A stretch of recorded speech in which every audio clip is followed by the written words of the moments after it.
So, according to the official My Little Pony Facebook account, basically it is indeed true that middle of October next month, we will see the end of Tell Your Tale for Generation 5. Now, does that mean Generation 5 is completely done? No. We all know that it's the kind of interpretation to where you could get more, but Tell Your Tale as we know it is going to end. Doesn't mean the animated stories, will come to an end either. It means they may probably go in a different direction because they're saying that do not worry, nothing is going to end. Things are going to continue. The journey is just beginning. So what that tells me is not only are they prepping people for the next generation, but maybe also they're going to have some stories from an animation perspective that are going to be separate from Tell Your Tale, have a similar animation style, but be their own thing. Kind of tell their own stories. Apparently there's an animatic out there that might serve as sort of a clue as to what's going to be heading our way. I'm not going to say what it is, but I think if you look around, you might, kind of get what I'm talking about. But even with this announcement, there are still those that find it hard to believe that this is true. I mean, some would say, oh, it's just somebody hacking into the group, or hacking into, not the group, but into the account, Facebook account for, MLP, and making it sound like it's coming to an end. That might be true too, but we're not really sure. But if it's coming from the official account, it might be legit. Again, some people want Hasbro PR to come out and say it themselves. And if they do, then fine. That's pretty much going to be the answer we need. But let's take this scenario as possibly legit, seeing as though it's coming from the official group page or the official Facebook, account page. The question I think that's going to be on everybody's mind is what went wrong? Well, I'll be honest with you. I don't think anything truly went wrong with New Generation, with Generation 5, Make Your Mark, Tell Your Tale. I don't think nothing really truly went wrong. I think what happened was that it was stifled. That's right. It was stifled. And what I mean by stifled is it was held back by the lack of content that it could utilize to help make that connection between G5 and G4. Because let's admit it, Generation 5 was a sequel to G4, to Friendship is Magic. I think we all know that. No doubt about it. And the reason I think we can all agree with that is because they were always referencing and talking about, Equestria and Twilight and so on. But the problem outside of New Generation, the problem is that they couldn't really capitalize on that due to the fact that Discovery, and I said this, in the video I did earlier about all kinds of fandoms being, different and, and all that kind of stuff because of what's been going on lately. I said in that video that basically Discovery owned a majority of what was needed, from a story element perspective, locations, characters and all that. They owned a big time share of that content. They owned it. And basically the people behind G5 didn't want to fork over the money, courtesy of Hasbro. They didn't want to fork over the money to use those elements and those characters, and everything to help make G5, what it could potentially be. They didn't take the effort to do that. Now, some would say, well, that's on Hasbro. And yes, part of that is on Hasbro, but also part of that is on the people that worked on the series. You see, they're the ones that need to decide whether or not they're going to use certain things in a series to move it forward, to develop the characters, to develop the story. And they didn't go to Hasbro and say, hey, we need you to get in contact with Discovery and tell them we need,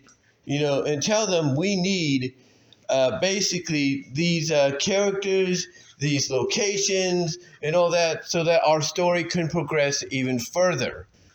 But because they didn't do that, we didn't, get to see G5 at what could have been its full superstar potential. And that's why, when you think about it, if you're going to ask the question, what went wrong? Well, again, I don't think anything went wrong. It's what held them back. And what held them back was the fact that they did not have the material needed to really, develop the stories to the full, 10-star potential that they could have been.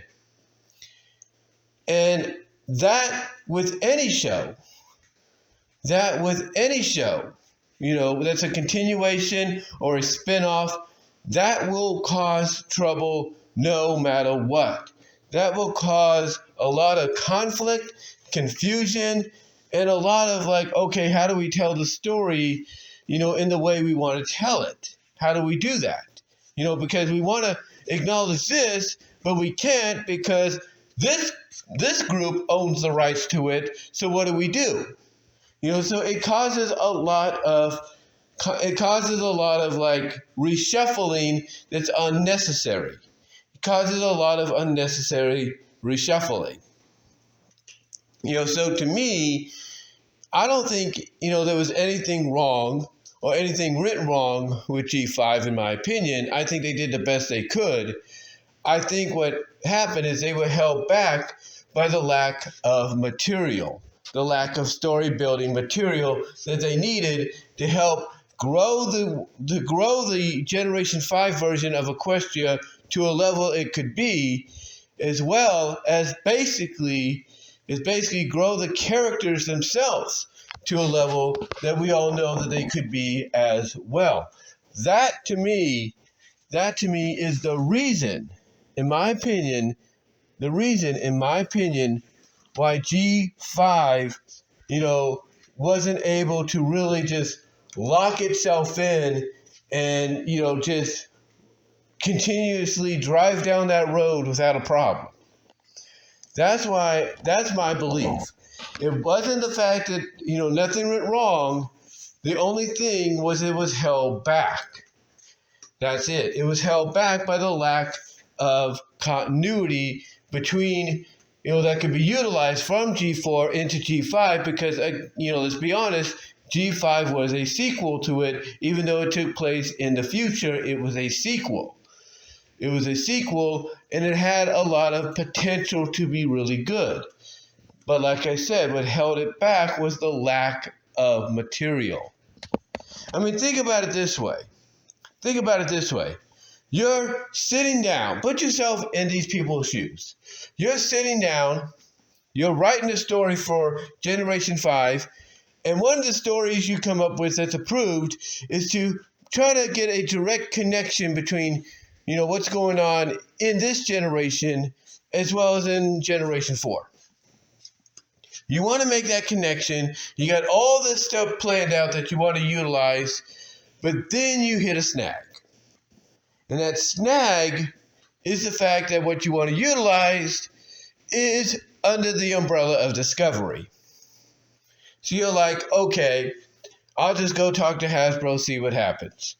And when you try to talk to Hasbro, they say, okay, we'll see what we can do, but then they don't get back to you for a bit. Or they tell you, you know what, just do what you can. We're still working on the whole thing with Discovery. They're being stubborn. So it's just one of those situations to where you have all this great ideas you want to put into your story, but then you can't use it because, one, the people that you answer to, they say, okay, we'll talk to them, but then they don't get back to you in a timely manner. Or two, they tell you, hey, do what you can do because we're still working out the kinks with the people that own the rights to the stuff that they really shouldn't be owning. You get the idea? You get what I'm saying? The point is, when you get down to it, if you don't have everything necessary if you don't have the material necessary, you don't have all the pieces, then you can only work with what you're limited to. And that's it. You can only work with what you're limited to. And to me, the show did its best. There was nothing wrong with the show. There was nothing wrong with the movie. There was nothing wrong with the animated tale. Nothing wrong whatsoever. I think they did the best that they could with the materials they were given. That's why I believe after Opaline was defeated, or was she, and that's another clue for you guys to, kind of tie into the animatic I mentioned earlier. To me, they were trying to, with the addition of Allura, of that snow leopardess, that winged snow leopardess, if you will, and her, rabbit companion, to me, basically, I think they were trying, in the Search for Starlight or something like that, that special, I think that's the name of it, they were trying to now build their own, their own destiny, their own directive. Their own directive. That's what they were trying to build. They were trying to go in their own direction and try to do their own thing, but unfortunately, it was too little, too late. That's what happened. It was too little, too late. But give them A for effort. Give them A for effort. They did what they could do with what they were limited before they started to go in their own direction. And that's a fact. That's a fact. So, despite what people may say, they did what they could. They did what they could. However, again, we're not totally sure if it is truly the end. Because some people will look at this picture that's going to be, the screenshot you see during the video. People will look at this and they'll be like, yeah, that sounds legit, but how legit is it? Because a lot of them will still want to hear directly from the mouths of Hasbro themselves. But let me know what your thoughts are, guys. Do you agree with me on the fact that MLPG5, the reason it didn't do so well, again, nothing was wrong with it. Everything I thought was good. They did the best they could. But do you agree with me that the reason it couldn't reach that full 10-star superstar potential was due to the lack of material and continuity, info they needed, because it was held up by somebody that's not Hasbro owning it? Let me know. Comment below, like the video. I'd love to hear from each and every one of you on this. And until then, I'm out.